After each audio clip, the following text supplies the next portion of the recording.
Bom, gente, boa tarde, boa noite ou bom dia, dependendo do horário. Estamos aqui com esse quarto bloco, né, para a gente conversar um pouquinho na sequência sobre os anos 50 no Brasil. Né, os anos 50 que foram tão ricos, tão pródigos e que forjaram um pouco da nossa identidade contemporânea. Né? Eu queria destacar, né, estou aqui procurando um programa para a gente localizar.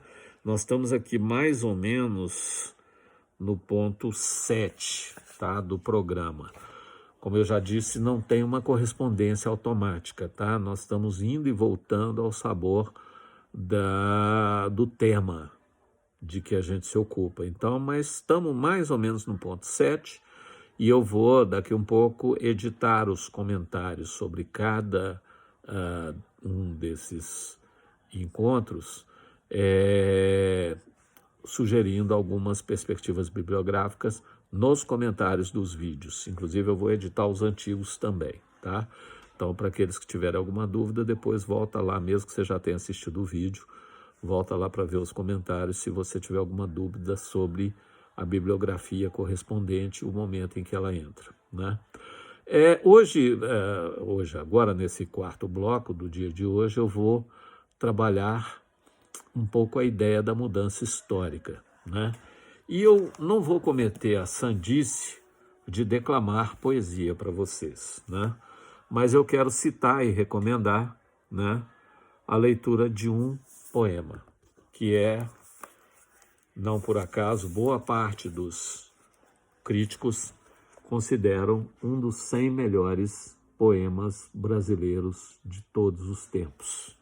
A Máquina do Mundo, de Carlos Drummond de Andrade, né? Não é bairrismo, não é por ele ser mineiro, mesmo porque esse Carlos Drummond da Máquina do Tempo já não era mineiro há muito tempo, né? Quando ele escreve isso na década de 50, Itabira já era um retrato na parede, ele já estava radicado no Rio há bastante tempo, ele tinha sido um daqueles burocratas que eu comentei com vocês, que se colocou a serviço do Estado Novo, que se colocou a serviço de um projeto que parecia, naquele momento, progressista para todos, né? Ele era chefe de gabinete, oficial de gabinete do Gustavo Capanema, salvo engano, e ele era um daqueles modernistas de repartição, né? Um daqueles caras que usavam do emprego público para continuar produzindo intelectualmente, porque era muito difícil de viver de direitos de autorais, mesmo naquela época ele ainda não era o Drummond que veio a se tornar depois, né? Mas, de qualquer forma, Carlos Drummond de Andrade escreve esse poema que, para mim, é de uma beleza inigualável, A Máquina do Mundo. Eu não vou cometer a ousadia de declamá-lo, porque seria certamente uma forma de matar o poema, né? E esse tipo de vergonha a gente não deixa registrado, ainda mais disponível no YouTube, né? Mas eu recomendo fortemente a leitura, e esse aí é facílimo de baixar na internet, ele está hoje em domínio público absoluto, né? Baixar e dar uma lida com calma. Poesia é bom ler uma vez, depois ler outra. Declamar para si mesmo ou para si mesma, né? Ou seja, você faz uma leitura em voz alta e vai tentando pontuar a métrica dos versos de acordo com a intenção do autor, né?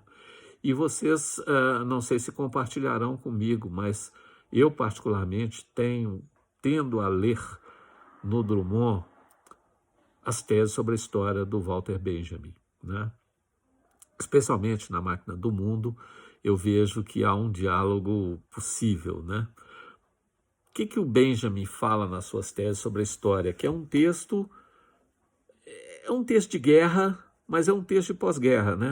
As teses sobre a história foram escritas em 1942, salvo engano, um pouquinho antes da sua morte, sintetizam toda a sua filosofia, não é por acaso que é um texto seminal, né? E o Walter Benjamin apresenta ali, num certo sentido, a mudança. Ele apresenta o modo como a história se transforma e o modo como é importante para o historiador estar atento a essa transformação. É uma das metáforas que ele usa, que é o mineirinho aqui palmilhando o mundo, né? A máquina do mundo se abre e, de repente, há uma epifania, né? O Walter Benjamin usa a metáfora de um raio, né? Ele usa a metáfora de que a história se revela como num relampejar, né? Como se de repente você está numa tempestade escura e vem um clarão enorme que mostra com clareza tudo que está à sua frente, só que mostra num relampejar, é muito rápido. Se você não for agudo o suficiente para ver, você perde esse momento histórico, né? E o Drummond fala exatamente isso na Máquina do Mundo, é mais ou menos a mesma percepção. E qual é a mudança histórica que está acontecendo naquele momento? É o pós-guerra, né? O pós-guerra está reinventando o mundo, né? O mundo nunca mais será o mesmo depois da Segunda Guerra Mundial. As nações nunca mais serão as mesmas, né? A nação vitoriosa que emerge, que é os Estados Unidos, que a partir daí assumem realmente a hegemonia do mundo, porque até a Segunda Guerra tinha lá um arremedo francês, um arremedo inglês, a Europa ainda se sobrepunha como um bloco aos Estados Unidos, mas a partir da Segunda Guerra os Estados Unidos se tornam a grande nação hegemônica para o bem e para o mal, né? Eles começam a mandar os seus missionários para o mundo inteiro, como eu disse, é uma questão de religião, né? E essa questão é mais patente do que parece, né? Há algum tempo atrás eu fui arguir uma dissertação em Goiás e fiquei estarrecido. Tem uma cidade lá que é uma cidade basicamente constituída por missionários, né? Desde a sua origem até os principais eixos populacionais, né? Os sobrenomes são profundamente americanos. E isso se deu em vários lugares, né? Aqui no Brasil também, Governador Valadares, em Teófilo Otoni, eles estiveram. A Rita Lee, acho que todos vocês conhecem, a nossa roqueira, né? A matriarca do rock brasileiro, era filha de um missionário que veio fazer o seu trabalho de evangelização dentro daquela crença americana, né? E ao mesmo tempo era dentista, então ele veio criar família, veio criar raízes e veio fazer o seu trabalho de missionário, né?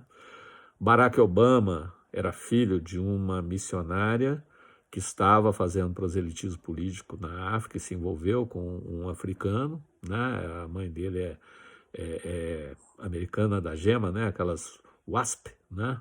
Branca, protestante, etc, etc. O pai que é um africano negro. E então havia naquele contexto do pós-guerra uma busca dos Estados Unidos de se expandir cultural e ideologicamente. O cinema também revelou isso. Houve muito dinheiro do Departamento de Estado norte-americano infundido em Hollywood. Hollywood se tornou a indústria que se tornou com dinheiro público investido maciçamente, né?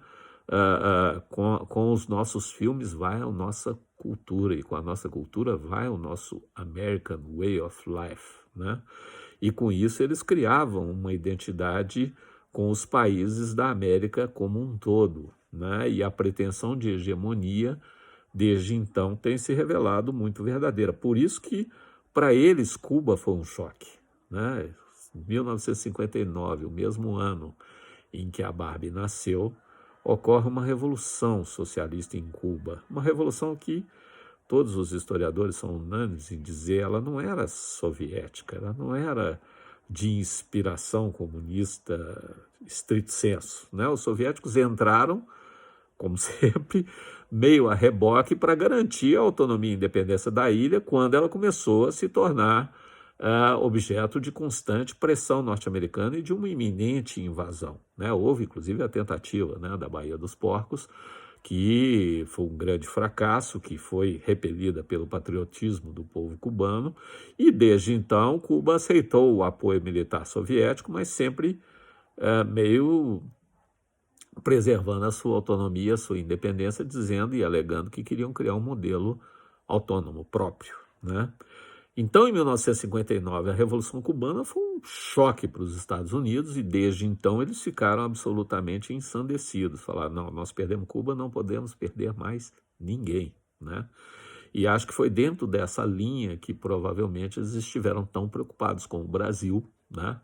Ao ponto de manter, de fato, isso não é uma lenda, uma embarcação militar mais ou menos disponível para o caso brasileiro de pedir algum tipo de apoio de intervenção militar no caso do golpe de 64 não ter tido, não ser exitoso, plenamente exitoso, né? Qual que era a grande questão que estava ali colocada? Os Estados Unidos não aceitavam perder uma área de influência tão importante quanto o Brasil, que de fato era o pilar da América Latina. O Brasil sempre foi, dentro da América Latina, o carro-chefe, né? Me desculpem os argentinos, não sei se tem algum intercambista argentino aí ou eventualmente descendente. A Argentina sempre postulou uma certa liderança latino-americana que honestamente nunca aconteceu, né? O Brasil era o grande parceiro, o Brasil é a grande economia, o Brasil, apesar da nossa derrocada presente, continua sendo um grande player do ponto de vista do agronegócio, do ponto de vista da população, do mercado de consumo, de tudo que nós temos, e obviamente o Brasil é, portanto, um país estrategicamente muito relevante, né?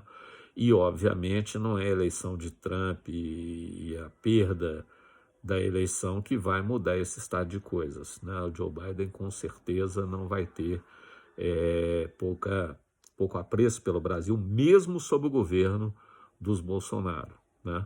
E, obviamente, isso tem muito a ver com o pragmatismo da política. A política é pragmática, né? A política tem lá suas motivações ideológicas, mas ninguém vai a ferro e a fogo até o fim por conta de motivações ideológicas. Nem a China, né? Os Estados Unidos e a China têm sido constantes nas bravatas recíprocas, mas, enquanto isso, o produto vem, o produto vai, as ligações comerciais continuam existindo. Outro exemplo bem típico é a Venezuela, né, que, com todas as bravatas, com toda a confusão, continua vendendo muito petróleo para os Estados Unidos, porque, obviamente, as relações econômicas e comerciais elas se sobrepõem aos grandes conflitos ideológicos, né? Mas, voltando aqui, Benjamin e Carlos Drummond de Andrade, quando eles ambos mostram a percepção fina entre os anos 40 e os anos 60, comecinho dos anos 60, a percepção fina de que o mundo se transformara, me parece que são duas visões, uma mais filosófica, estética até, talvez, a outra mais poética, mais criativa, mais focada, né, numa visão lírica, mas as duas obras expressam um pouco a certeza de que o mundo tinha mudado, de que o mundo estava, de fato, num outro patamar no pós-guerra. E esse outro patamar é, seguramente, o que caracteriza o pano de fundo dos acontecimentos brasileiros dos anos 60, né? Nos próximos vídeos, nós vamos abordar um pouco os pré-condicionantes do golpe de 64, as condições do golpe, os protagonistas, os principais players que estão envolvidos, e vamos dar sequência ao nosso curso. Mas eu não queria deixar de fazer essa reflexão sobre os anos 50, porque eles são, de fato, muito mais ricos do que aparentemente a gente está disposto a reconhecer. Tem muita gente que tenta passar meio de liso para os anos 50, quando, na verdade, eles são muito importantes. Então, de fato, é importante não fechar a janela para os anos 50, porque eles foram decisivos na criação de um novo Brasil, que, tensionado entre a esquerda e a direita, acabou criando as condições para que o golpe de 64 acontecesse, né? Para bem ou para mal, uns acham que foi para bem, e eu particularmente acho que foi para mal. O golpe de 64 acabou mudando ainda mais essa face do mundo e criando um novo realinhamento.